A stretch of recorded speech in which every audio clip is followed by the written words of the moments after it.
अरे बहू रानी तो सारा सारा दिन कमरे में बंद रहती है, कोई काम भी नहीं। मैं तो बोर हो जाती हूँ, क्या करूँ।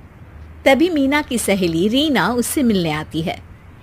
अरे मेरे घर का भी यही हाल है, बेटा ऑफिस और बहू कमरे में बंद, समय काटे नहीं कटता। लेकिन अब सच मानो तो वक्त ही नहीं है कि वक्त से रोटी भी खा लूं। अरे बहन, मुझे भी बता दे कौन सा जादू चलाया है।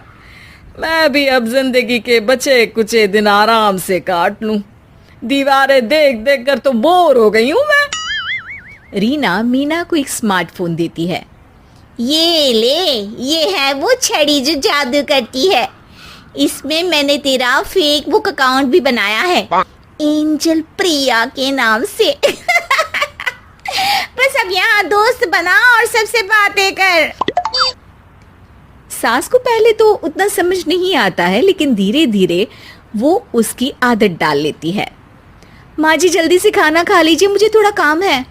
अरे तू जा, मैं खा लूंगी, अभी वक्त नहीं है। और सासू माँ मोबाइल में मुंह गड़ाए जवाब दे देती है। बहू समझ ही नहीं पाती और वहां से कमरे में चली जाती है। अचानक सास को किसी प्यारी पिंकी की फ्रेंड रिक्वेस्ट आती है। अरे वाह, ये तो कोई प्यारी सी लड़की लगती है, बात करती हूँ। सास फ्रेंड रिक्वेस्ट अपनाकर बात करने लगती है। अब क्या था, सास सारा दिन उस सहेली से बात करती, अपनी कहती उसकी सुनती।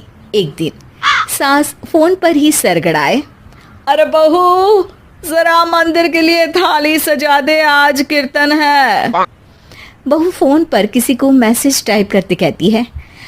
माँ जी क्या है, अब मुझे क्या पता कि आपको कौन कौन से भगवान की पूजा करनी होती है। तभी सास के पास कोई मैसेज आता है। अच्छा अच्छा ठीक है, रहने दे, मैं ही कर लूंगी। अब मैंने मना थोड़ी ना किया है, कर देती हूँ मैं। अब मैंने भी बोला ना कि थोड़ी देर में बात करती हूँ, तो मैं ही कर लेती हूँ, तू जा अपने कमरे में। बहू वहां से चली जाती है। सास मंदिर पहुंचती है और मंदिर की सीढ़ियों पर बैठकर सास फोन पर लिखती है। अरे मेरी बहू सारा दिन अपने कमरे में बैठी रहती है। वहां से रिप्लाई आता है।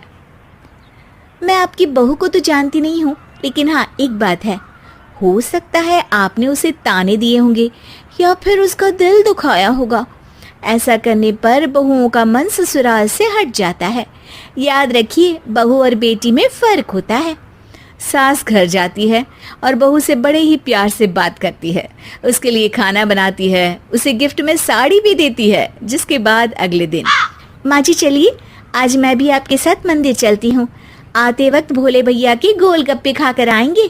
अरे हाँ बहू, ये तो अच्छा है, चलो। सास मन में सोचती है कि उसकी फेक बुक वाली दोस्त कितनी अच्छी है। उसके समझाने से उसे उसकी बहू वापस मिल गई। वो बहू को अपनी दोस्त के बारे में बताने का सोचती है, लेकिन फिर चुप हो जाती है। बहू फोन पर टाइप करती है। मेरी सास मुझे नौकरानी समझती है, एक गिलास पानी तक खुद नहीं लेती। मन तो करता है कि बोल दूं, मैं बहू हूँ, कोई नौकरानी नहीं। वहां से रिप्लाई आता है। देखो, तुम्हारी सास को तो मैं भी नहीं जानती, लेकिन वो बुजुर्ग होंगी। पूरा जीवन उन्होंने घर गृहस्थी चूल्हा चौका में निकाल दिया। और फिर तुम ये भी मत भूलो कि जिस पति पर तुमको इतना गर्व है, उसे भी शिक्षा उन्होंने ही दी है। तो जिसने तुम्हें इतना दिया, क्या तुम उनकी थोड़ी सी सेवा नहीं कर सकती?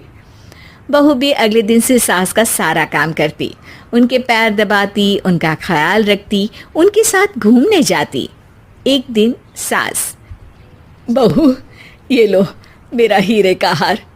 पहले तो सोचा था कि अपनी बेटी को दूंगी, लेकिन आज जब मेरे हाथ पैर में दर्द था तो तुम मेरा साथ दे रही थी। समय पर खाना पानी देकर तुमने ही मेरा बुढ़ापे में साथ दिया। उसके हिस्से का बहुत कुछ मैं उसे दे चुकी हूँ, लेकिन ये अब तेरा। बहू तो ये देखकर खुशी से उछली जाती है। वो सास को गले लगाकर कहती है, माँ जी आज सच में बहुत अच्छी है।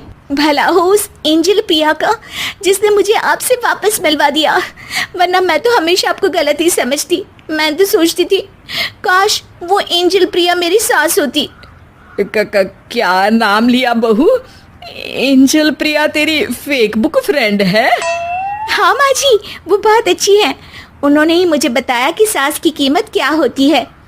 अरे बहू, कहीं तू प्यारी पिंकी तो नहीं? जी माँ जी, मैं ही हूँ प्यारी पिंकी। क्यों? सास बहू को गले लगाकर कहती है। मैं भी यही सोचती थी कि काश प्यारी पिंकी मेरी बहू होती। शुक्रिया बहू। सासू माँ, शुक्रिया तो हम दोनों को फेसबुक और सोशल मीडिया का करना चाहिए, जिसने हम दोनों को एक दूसरे से दिल से मिला दिया। अब तक दोनों को समझ आ गया था कि जो खुशी वो बाहर ढूंढ रहे थे, सच में तो वो उनके घर में ही थी। ऐसी और कार्टून वीडियो के लिए लाइक और सब्सक्राइब करें और बेल आइकन को ऑल पर करना ना भूलें।